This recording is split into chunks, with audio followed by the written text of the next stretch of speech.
Alors voilà, je voulais vous faire une petite vidéo sur le WTI. Comme beaucoup d'entre nous le surveillent, tout simplement un petit récapitulatif ici d'abord sur le graphique journalier. Donc il y a eu cette séquence ici depuis le fin août 2013 jusque octobre 2018, qui est en fait ce qu'on appelle un cycle héliotiste complet. C'est-à-dire que on a eu une impulsion ici en 5 temps, suivie d'une correction en 3 temps. Donc vous voyez bien ici que, juste pour vous le faire rapidement, vous avez une première vague, sa correction, une troisième vague, avec sa correction ici en flat, donc un A, un B qui clôture en dessous des prix de la 3 et qui remonte ici. Et vous avez ensuite la vague 5,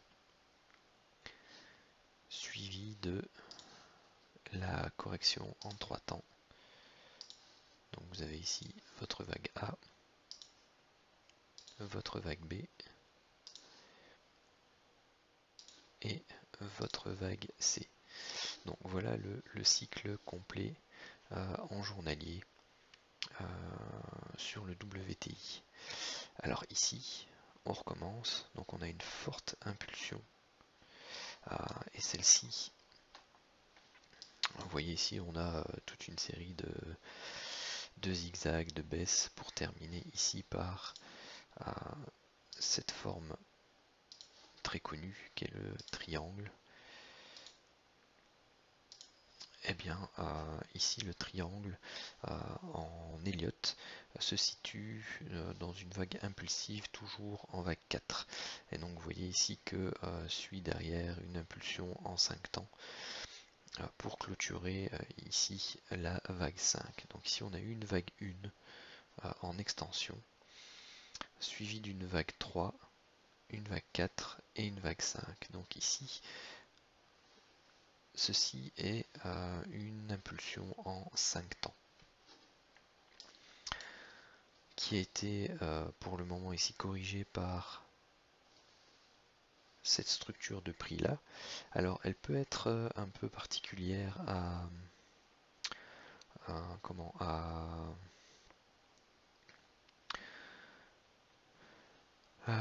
expliquer.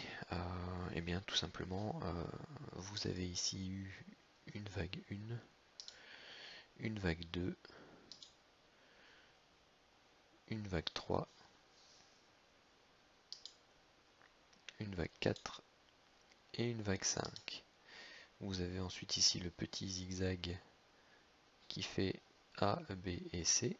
Donc ici vous aviez eu une A, une grande A, ici une grande B, et vous avez ensuite ici une vague 1, une vague 2, une vague 3, une vague 4, une vague 5 pour terminer notre vague C.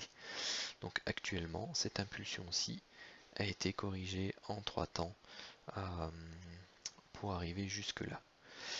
Alors ce qui nous intéresse, c'est la suite. Donc ici vous voyez, j'ai cadré depuis ce point bas là jusqu'à ce point haut là, avec le dernier plus bas qu'on a fait ici le 5 juin. Donc j'ai tracé mes deux points. Je l'ai matérialisé sous forme d'une fourchette d'Andrew, qui en Elliott doit se positionner là pour être un peu plus précis. Et ça me définit mon un canal. Alors, la question est de savoir si ceci est une impulsion, enfin une correction ici, donc en A, B et C. Qu'est-ce que ceci? C'est important pour la suite. Pourquoi? Parce qu'ici, si on a eu une structure en 5 temps, on a sa correction en 3 temps. Ici, on a de nouveau 3 temps. Donc, on a une première séquence ici qui se déroule en 5 sous-vagues. vous avez ici votre petit a, petit b, petit c pour une correction en 3 temps. Et ensuite, vous avez de nouveau une vague 1, 2, 3, 4 et 5. Donc vous avez de nouveau ici un schéma correctif en 3 temps. Alors quand ça se produit, il y a deux possibilités, il y a deux cas de figure qui peuvent se présenter. Soit ici on fait de nouveau 3 temps et on va se retrouver avec un triangle en formation. Donc on va latéraliser autour plus ou moins des prix desquels on se trouve. Donc ce sera plus ou moins le milieu du triangle ici au niveau des 60. Ce sera la valeur médiane certainement du triangle, à peu de choses près. Soit, donc là on s'attend à faire une vague A, B, C, D, E avant de repartir plus bas. Soit ici, la correction de cette impulsion-ci n'est pas terminée. Et dans ce cas de figure-là, eh bien, la structure correctrice qui se divise en 3, 3, la suivante, c'est en 5 temps. C'est la structure en 3, 3, 5. Donc un flat. Un flat irrégulier, pourquoi? Parce que généralement on l'attend beaucoup plus profond ici, un retracement autour des 90% de la première vague impulsive.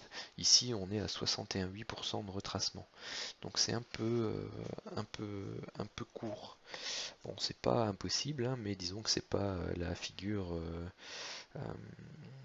avec les proportions idéales. Donc voilà pourquoi le triangle a pour l'instant ma préférence en termes de probabilité, mais juste derrière vous avez la séquence en flat. Alors si on descend un peu sur le 4 heures, donc juste pour vous faire un peu le détail du décompte, donc vous voyez ici 1, 2, 3, 4 et 5 pour la vague A. Donc si je marque vague A ou 1 entre parenthèses, pourquoi? Parce qu'en fonction de la manière dont se subdivise ici cette séquence, on peut très bien avoir une vague,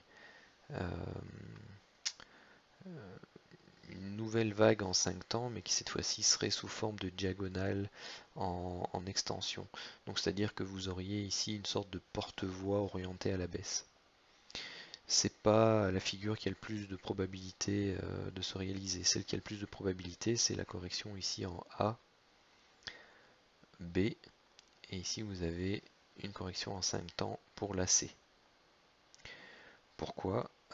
Qu'est-ce qu'on a actuellement derrière pour l'instant? Eh bien on a tout simplement une petite impulsion en 5 temps ici, sa correction en 3 temps, donc une petite vague 1 verte, vague 2 verte, de nouveau une petite impulsion en 5 temps, donc une sous-vague 1 mauve de la vague 3 verte, sa correction en 3 temps, la sous-vague 2, ici on a 1, 2, 3, 4, 5, donc vous avez ici la sous-vague 3 mauve, et donc vous voyez ici vous avez une divergence au niveau de mon indicateur, donc c'est la divergence ici qui se matérialise entre la petite vague 3 qui est là et la sous-vague 5 de la vague 3 mauve.